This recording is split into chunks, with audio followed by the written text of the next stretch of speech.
He's become very wealthy, hasn't he? He has become exceedingly wealthy. His background in Rafsanj was that he was a pistachio farmer.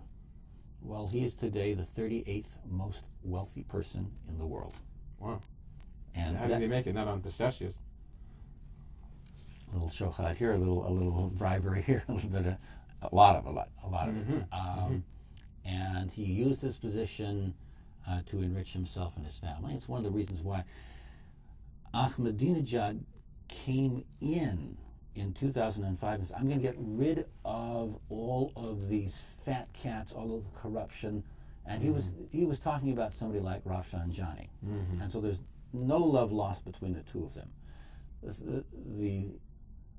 The tragedy for the Iranian people is that promising chicken in every pot and get rid of the corruption, he really did nothing along that.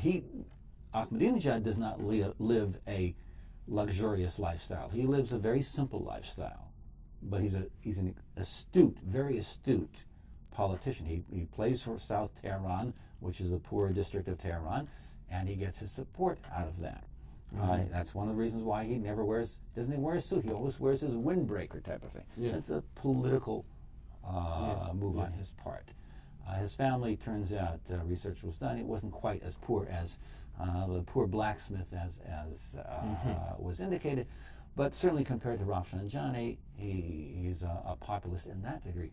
But that populist image was squandered because at the behest, probably his own desires and the behest certainly of the supreme leader Ali Khamenei, so much of oil profits were put into the nuclear program and the missile program.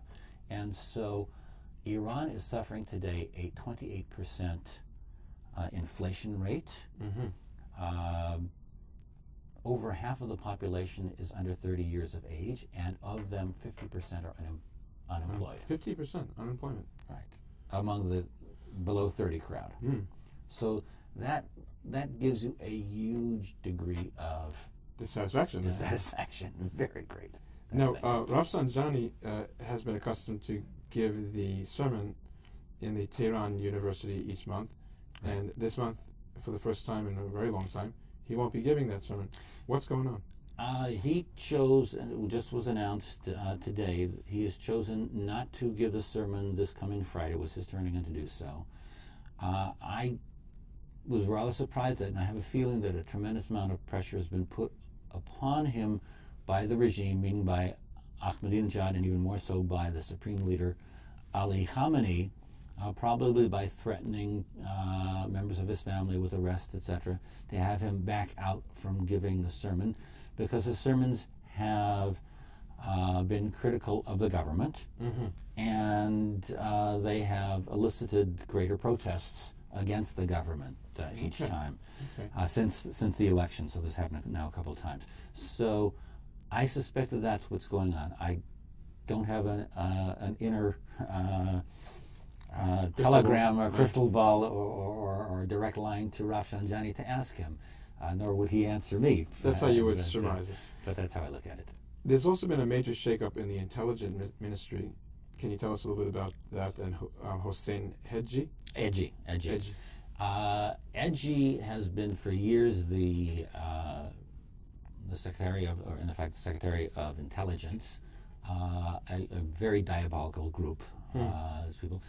But he got into an argument last month with Ahmadinejad about publishing on TV, putting the tapes of the forced confessions from the protesters. He did not want that. He felt that that would not be beneficial to the security of the regime. Ahmadinejad wanted to go through with it. They got into an argument, and Ahmadinejad fired him. In between, now what is happening apparently is that Ahmadinejad has felt that members of Edgy's staff and members within the intelligence community ministry were not completely loyal to him, were not completely supporting him in the elections, and he's now going through a purge. The latest material, again, that I looked at just literally before driving over here, is that this will have a major effect on the Iranian intelligence ministry, and people that are 25-year veterans have been fired.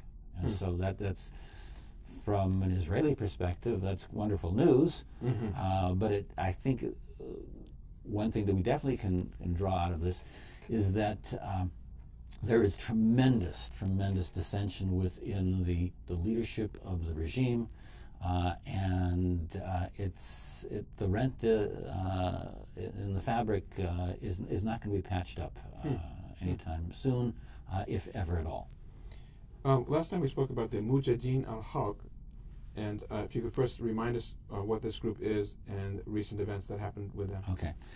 The Mujahideen al-Khalq, or People's Mujahideen Organization of Iran, also known as MEK, it's the initials, is a anti-fundamentalist organization. It started off in 1965 as an anti-Shah group. They worked with the mullahs, to their mistake, to get rid of the Shah, thinking that the clergy would not be involved heavily in the government. Khomeini pulled the wool over everybody's eyes, but even before '81, they broke with Khomeini's government, and since June 21st, 1981, they have been in diametrically opposed, 180 degrees from the Iranian government. They fled first to France, then to Iraq. Saddam Hussein welcomed them because they were enemies of the mullahs, and even though they did not support Saddam Hussein, but they had a common enemy, and he gave them, in fact, free space to operate from. They had been disarmed by the United States government following Operation Iraqi Freedom in May 2003. They were all investigated. They received protected person status under the Fourth Geneva Conventions in November 2004.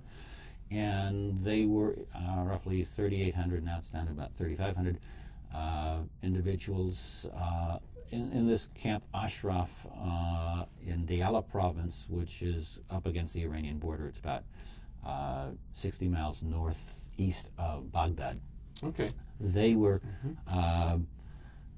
put under siege by the Maliki government because the Maliki government is close to the Iranian government. And starting a little over a week ago, July 28th, a force of 2,000 soldiers and police broke through the camp barriers and began attacking the Iranian exiles there. Unfortunately, 12 individuals were slain. Over 500 have been injured, some very egregiously. 36 leaders have vanished, have been arrested and vanished, of the Iranian resistance.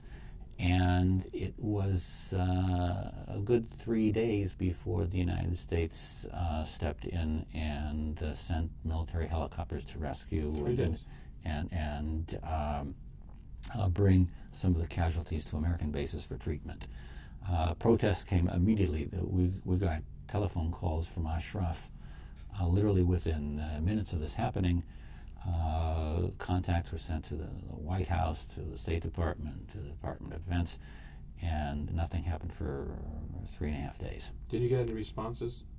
So far, only the automatic responses. Automatic reply. Type of reply. We're very grateful that the aid that came, but it was a little too late, a little too little. Why is it in the advantage of the United States to keep the Mujahideen al-Khalq unarmed, and why are they still on the terrorist list? It's really not to the United States' advantage. It was a political move that was taken by the Clinton-Albright administration in October 1997. October 1997, and as an attempt to open up a dialogue with what seemed the moderate regime of then Mohammad Khatami, President Mohammad Khatami. wasn't all that liberal because they had the clandestine nuclear program going all through Khatami's reign, and there were all kinds of other shenanigans that took place. And the 8 years of liberal rule supposedly didn't get us any more dialogue, but in 2005 gave us Ahmadinejad. It would be, I think, personally, very much to the United States' advantage to take the MEK off the list. One, that will help the Iranian people, show the Iranian people that the United States is not protecting the mullahs any longer, and they might rise up with the aid of the MEK to overthrow this regime.